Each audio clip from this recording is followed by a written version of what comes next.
Baik. Nih. Jangan anu Bang, jangan melarikan diri, ya. Baik.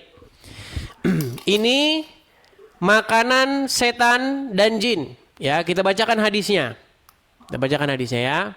Nih. Dikatakan begini. Baik. Sebentar ya, saya baca ininya ya. Mana sih?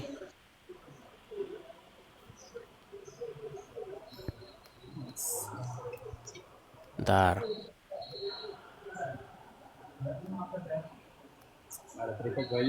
Nih, perhatikan ya Bang ya. Dalam kitab Sahih Bukhari, Abu Hurairah mengatakan bahwa Nabi Muhammad pernah menyuruhnya mencari beberapa batu untuk beristinja, maksudnya cebok. Ya kan? Rasulullah berpesan, tetapi engkau jangan membawa kepadaku tulang atau kotoran binatang yang kering. Nah, Abu Hurairah lantas menanyakan penyebabnya. Beliau menjawab, karena tulang dan kotoran binatang yang kering adalah makanan jin. Sesungguhnya telah datang kepadaku serombongan jin dan mereka adalah sebaik-baiknya jin untuk meminta bekal makanan kepadaku. Aku berdoa kepada Allah agar menjadikan setiap tulang dan kotoran binatang yang sudah kering yang mereka lewati di jalan sebagai makanan jin. Dalam hadis lain Rasulullah SAW juga bersabda hal yang serupa. Janganlah kalian beristinja, maksudnya cebok, dengan kotoran binatang atau tulang karena keduanya makanan saudaramu. Jadi selama muslim gak pernah dengar cerita ini Bang?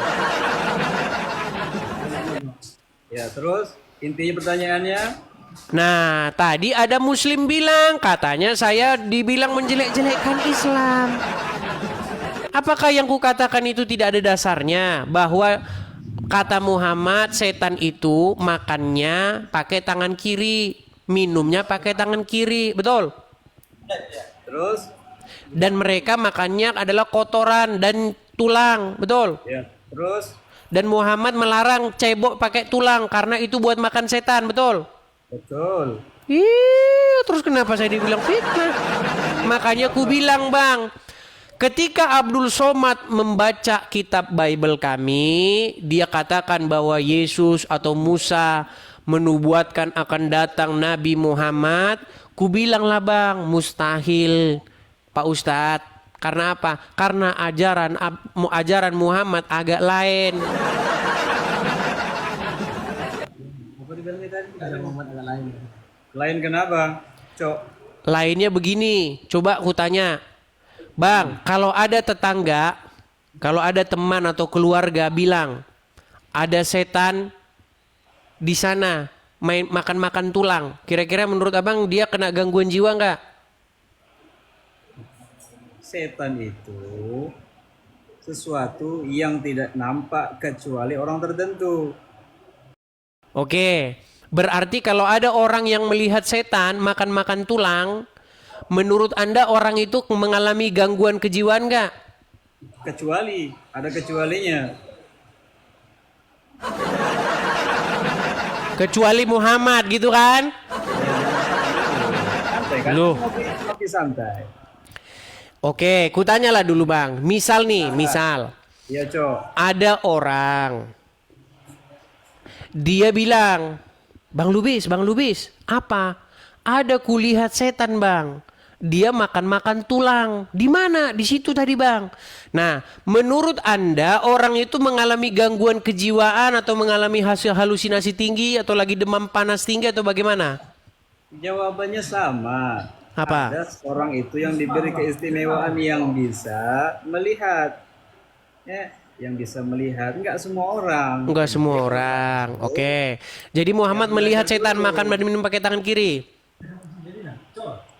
Nabi Muhammad itu apa yang beliau katakan kan tergantung Tuhan, tergantung Allah. Iya, berarti Muhammad melihat setan itu makan pakai tangan kanan dan makan minum pakai tangan kiri. Semua yang keluar dari lisan Nabi Muhammad itu disampaikan oleh Allah. Semua yang keluar lisan dari Muhammad telah sampaikan. Oke, baik. Baik. Baik. Ku pegang ya omongan abang ya. Semua yang keluar dari mulut Muhammad merupakan perkataan Allah. Baik. Yes. At-Tahrim ayat yang pertama ya bang ya. Pegang omongan abang ya, bahwa semua yang keluar dari mulut Muhammad adalah dari Allah. Baik. Ku balik dulu kameraku ya bang ya. Perhatikan. Lihat. Hai Nabi. Ini surat At-Tahrim ayat yang ke-1. Siapa yang ngomong hai Nabi ini? Ini Al-Quran coy. Iya, yang ngomong hai Nabi siapa? Bedakan coy. Gimana Ucok? Lubis. Yang mengatakan hai Nabi siapa? Allah. Hai Nabi, mengapa kamu mengharamkan apa yang dihalalkan Allah bagimu? Kamu mencari kesenangan hati istri-istrimu dan Allah Maha Pengampun, Maha Penyayang. Oke, coba saya tanya. Tadi kamu mengatakan bahwa semua yang diucapkan Muhammad, perkataan Muhammad dari Allah, betul? Betul. Ketika dia mengharamkan apa yang dihalalkan Allah, ucapan siapa itu? Muhammad. Semua ucapan Muhammad dari Allah, betul? Betul. Kenapa Allah menegur Muhammad atas wahyu yang diberikan kepada Muhammad? Begini ya. Ini tahu dari mana ente kalau ini Nabi Muhammad? Oke. Hai Nabi, siapa di sini Nabi? Nabi banyak, 25 Nabi. Baik, kita baca tafsirnya ya. Kita baca tafsirnya. Baik.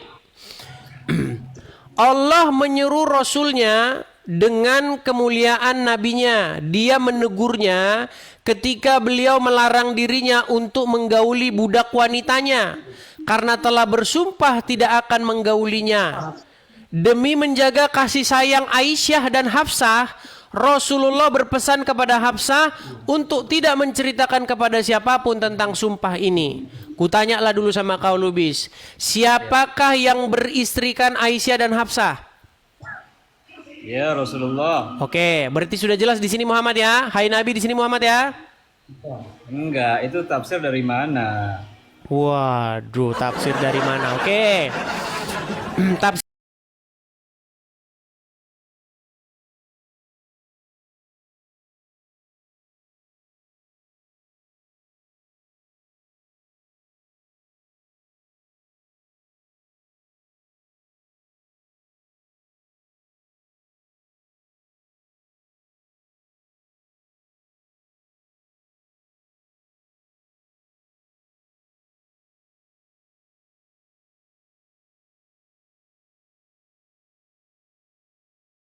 Ayah haramkan menggauli, namanya budak ini yaitu Maria Kipti namanya.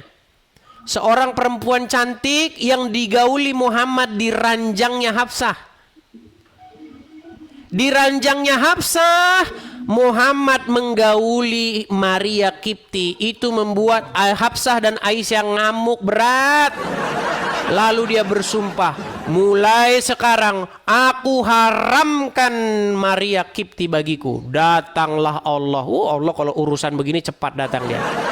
Hai Nabi, mengapa kamu mengharamkan apa yang Allah halalkan bagimu? Kamu mencari kesenangan istri-istrimu. Kutanya dulu sama kau Lubis. Tadi kau bilang yang keluar dari mulut Muhammad adalah wahyu, betul? Ya. Bagaimana mungkin wahyu yang diucapkan Muhammad itu ditegur sama Allah? Kenapa Allah menegur wahyunya sendiri? Gantian ngomong lah. Silakan. Saya balik dulu kamera saya. Sebentar, jangan kau ngomong dulu. Ku balik dulu kameraku. Kau mau gak sabar aku tunggu kau akrobat dulu. Sebentar. Nah, silakan kau akrobat dulu, silakan. Senang, silakan. Jadi dalam Islam, ada namanya Muthalib. Muthalib itu berlawanan. Jadi antara hadis dengan Quran dia bertentangan. Lalu namanya Muthalib, bertentangan. Abdul Muthalib. Berarti hadisnya palsu. Bukan palsu, Palsu. bertentangan. Oke. Jadi apa yang diharamkan oleh Muhammad di situ? Sesuai yang tadi. Apa?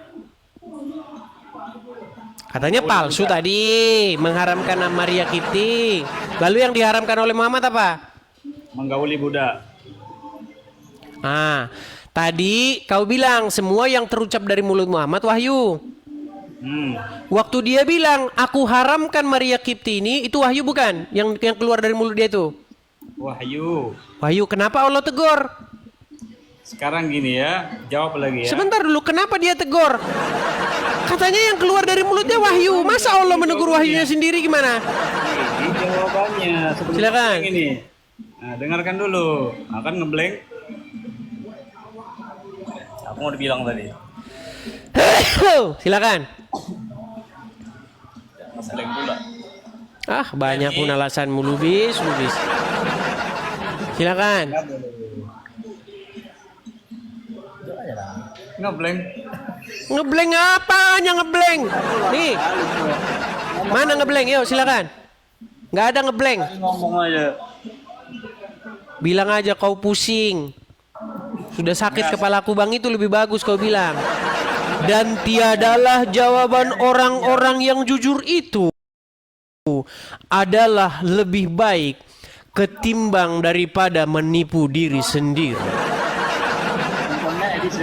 Dan itulah orang-orang yang berkata jujur. Dan tahukah kamu siapakah lubis itu? Yaitu dia yang berpakaian koko dan berpakaian kopiah supaya nampak dilihat orang sebagai orang pintar. Namun dia tiada lain dan tiada bukan adalah orang yang tiada mengetahui apa-apa. Betul nggak? Sungguh nekat yang nyata. Sudahlah, yang kalian tahu itu cuman itu. Jumlah Tuhan satu masuk surga. Udahlah, itu yang kalian tahu, nggak ada yang lain daripada situ. Enggak yang kau tahu apa? Udah, nyanyi aja kita gimana? Yuk nyanyi yuk. Katakan tereret. Tuhan itu satu. Tereret. Enggak, kayaknya cocok lagu Haleluya. Jawaban tereret. Oh, dia mau bilang haleluya. Baik. Baik. Mereka kan sering mengejek haleluya ini. Sebentar, ku putarkan dulu gurunya mereka ini. Kenapa mereka bisa mengejek-ngejek haleluya ya? Jadi mereka ini teman-teman, kalau bahas Kristen, jawara mereka, jawara. Tapi kalau dijawab nangis bombay mereka kita bikin. Perhatikan ya. Nih. Keluar. Jangan kau lari Lubis. Ya. Ini pernyataan, mau kabur kan? Kabur dia. Mau kita jawab masalah haleluya dia lari. Aduh. Udah jam 11 malam ya teman-teman. Oke, sebelum kita lanjutkan kembali teman-teman, kita iklan lagi ya. Teman-teman, pemirsa Edis TV dimanapun teman-teman sekalian berada. Bagi teman-teman yang ingin mensupport Edis TV, teman-teman sekalian bisa mensupport pendirian Rumah Apologet ya teman-teman ya. Karena kita di sini ada program mendirikan Rumah Apologet. Kepada teman-teman yang ingin membantu saya supaya kita